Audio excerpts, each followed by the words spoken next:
I come from a family जहाँ दूर दूर तक कोई डॉक्टर तो छोड़ो, किसी ने साइंस स्ट्रीम भी नहीं ली थी।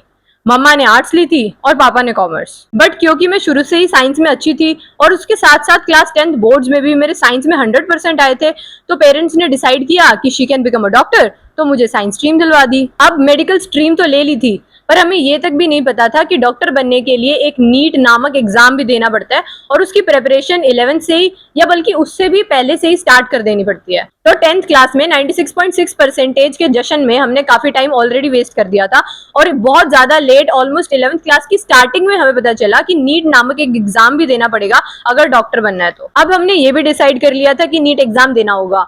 बट अब एक नई प्रॉब्लम ये थी कि नीट के लिए कोचिंग ऑनलाइन ले या ऑफलाइन। अब क्योंकि मेरी 9th-10th कोविड-19 की वजह से ऑनलाइन हुई थी और ऑनलाइन होते हुए भी मैंने बोर्ड्स में काफी अच्छे मार्क्स लिए थे, तो पेरेंट्स को लगा कि ये तो ऑनलाइन में भी अच्छा कर लेगी। तो फाइनली ये डिसाइड हुआ कि कोचिंग ऑनलाइन ही दिलवा देते हैं, इससे आने जाने का टाइम भी बचेगा और ये अच्छे से पढ़ भी लेगी। तो फाइनली मेरी नीट की ऑनलाइन कोचिंग स्टार्ट हुई जुलाई में, जो कि ऑलरेडी बहुत ज्यादा लेट था। तो मैंने ना तो कोई ब्रिज कोर्स लिया हुआ था क्लास 10th में और ना ही मैंने स्टार्टिंग में ही शुरू से ही अच्छे से ज्वाइन किया हुआ था, तो काफी ज्यादा मुझे कुछ अच्छे से समझ में भी नहीं आ रहा था। पर असली प्रॉब्लम तो ये थी कि क्योंकि मैं स्कूल भी रेगुलरली जा रही थी, तो मैं नीट की प्रिपरेशन की वजह से अपनी स्कूल की पढ़ाई को कॉम्प्रोमाइज नहीं कर सकती थी। और साथ के साथ क्योंकि मैंने स्कूल से कभी भी छुट्टी नहीं ली थी, तो मैं नीट की वजह से अपने फुल अटेंडेंस वाला रिकॉर्ड भी नहीं तोड़ सकती थी। इसके अलावा मैं 11th क्लास में अपने स्कूल की प्रेसिडेंट भी थी, जिसकी वजह से मैं नीट से ज्यादा ध्यान अपने स्कूल के कामों पर लगाती थी। इसके अलावा एक प्रॉब्लम ये भी थी कि मेरी जो नीट की क्लासेस होती थी वो रात 7 बजे से लेकर रात 10 बजे तक होती थी, जो कि बहुत ही ज्यादा डिस्टर्बिंग एंड हेक्टिक था। बस सुबह स्कूल जाना, फिर घर आकर स्कूल का काम करना और इसके साथ साथ क्योंकि मैं बैडमिंटन कोचिंग भी लेती थी तो वहां पर भी जाना, तो इस वजह से काफी भागदौड़ हो जाती थी और इस वजह से रात को 7 से 10 क्लास लेना was not an easy task. तो पूरा दिन इतना हेक्टिक शेड्यूल फॉलो करते करते मैं थक जाती थी और रात 7 से 10 क्लास लेने की मेरे पास एनर्जी ही नहीं बचती थी, जिसकी वजह से मैं क्लासेस ढंग से भी नहीं ले पा रही थी। तो इतनी सारी प्रॉब्लम्स की वजह से साथ के साथ डिस्ट्रैक्शंस और लेजीनेस की वजह से मेरा काफी बैकलॉग क्रिएट हो गया और जिसकी वजह से मुझे क्लासेस में ढंग से समझ भी नहीं आ रहा था। अब क्योंकि क्लासेस में कुछ ज्यादा समझ तो नहीं आ रहा था, तो क्वेश्चन भी सॉल्व नहीं हो पा रहे थे और मॉक टेस्ट में नंबर भी नहीं आ रहे थे। बट मॉक टेस्ट में मार्क्स कम आने के बावजूद भी my parents always use to say that कि बेशक इन मॉक टेस्ट में कम नंबर आ रहे हैं बट नीट में तेरे अच्छे नंबर ही आएंगे। तो इस वजह से मेरे पे ज्यादा प्रेशर क्रिएट हो रहा था। तो इसी सब स्ट्रेस, एंजाइटी और डर की वजह से मेरा पूरी 11th वेस्ट हो गई और पूरी 11th ही मेरी बैकलॉग बन गई थी। मैं 11th क्लास में इन सब चीजों से इतनी परेशान हो गई थी कि मेरे को नीट एक भूत की तरह लगने लगा। मैं नीट से इतना डरने लगी कि 12th क्लास तक आते आते मुझे ऐसा लगने लग गया था कि नीट सिर्फ वही लोग क्लियर कर सकते हैं जिनके पेरेंट्स डॉक्टर्स या लेक्चरर हो, और मैं एक नॉर्मल मिडिल क्लास की बच्ची नीट क्लियर नहीं कर सकती। तो 12th में भी नीट के डर की वजह से मैंने नीट पे इतना ज्यादा ध्यान तो दिया नहीं, बट अपने बोर्ड्स की प्रेपरेशन पे ज्यादा ध्यान दिया। मैंने नीट से ज्यादा बोर्ड्स को प्रेफरेंस दी। तो फाइनली 12th बोर्ड एग्जाम्स में मैंने 95.6% स्कोर की और बोर्ड्स एग्जाम्स देने के बाद जो लास्ट में एक महीना बचा था नीट से पहले, उसमें मैंने सोचा कि क्यों ना अच्छे से नीट के लिए प्रिपेयर किया जाए, क्योंकि पेरेंट्स को एक्सपेक्टेशन बहुत ज्यादा थी और मैंने कुछ भी नहीं पढ़ा था नीट के लिए। तो नीट से पहले उस एक महीना मैंने बहुत अच्छे से पढ़ाई करी, जितना हो सका मैंने उतनी अपनी पूरी कोशिश करी। बट नीट की जो प्रिपरेशन मैं कोचिंग लेते हुए लास्ट 2 ईयर्स में नहीं कर पाई, वो प्रिपरेशन मैं एक महीने में तो कैसे ही कर लेती, वो भी सेल्फ स्टडी से। पर जितना मेरे से हो सकता था मैंने उस एक महीने में किया।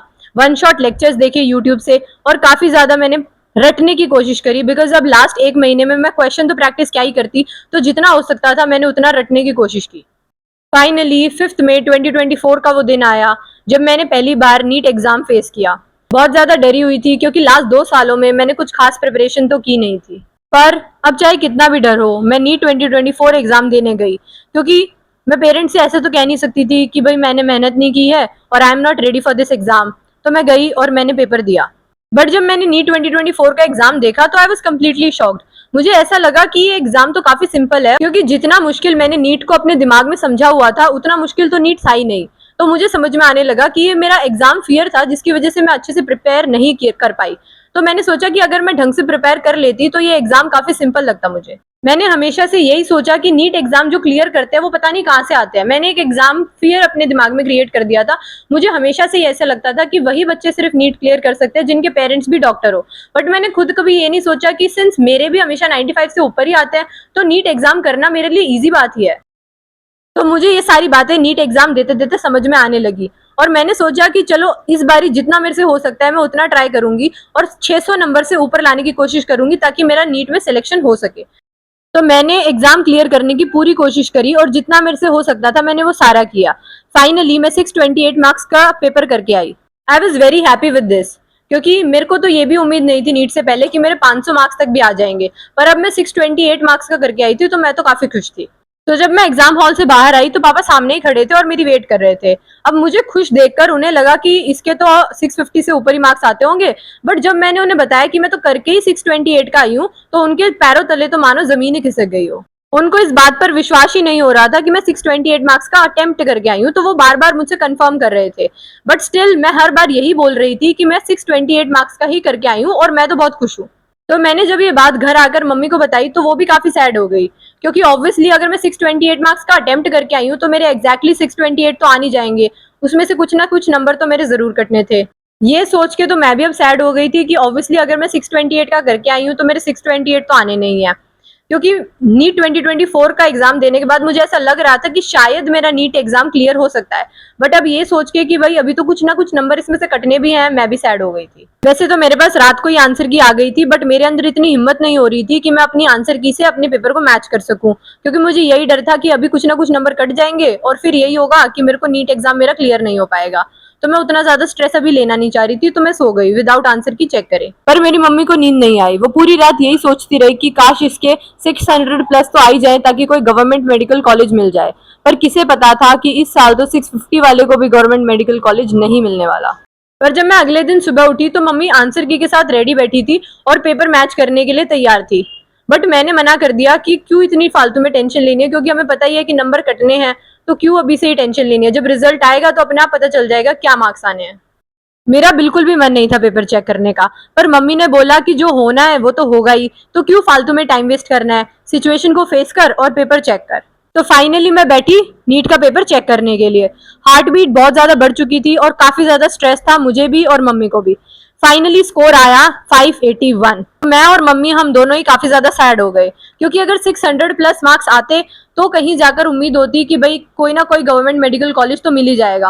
पर अब तो वो उम्मीद भी नहीं बची थी मेरे अंदर। पर मम्मी अभी भी कोशिश कर ही रही थी कि क्या पता कोई ना कोई मेडिकल कॉलेज तो मिल ही जाए। घर में बहुत ही ज्यादा डिप्रेस्ड माहौल क्रिएट हो गया था जब पता चला कि मेरे 581 मार्क्स बन रहे हैं। तो मैंने और पापा ने तो डिसाइड कर लिया था कि हम BAMS या BDS या BHMS का ट्राई करते हैं।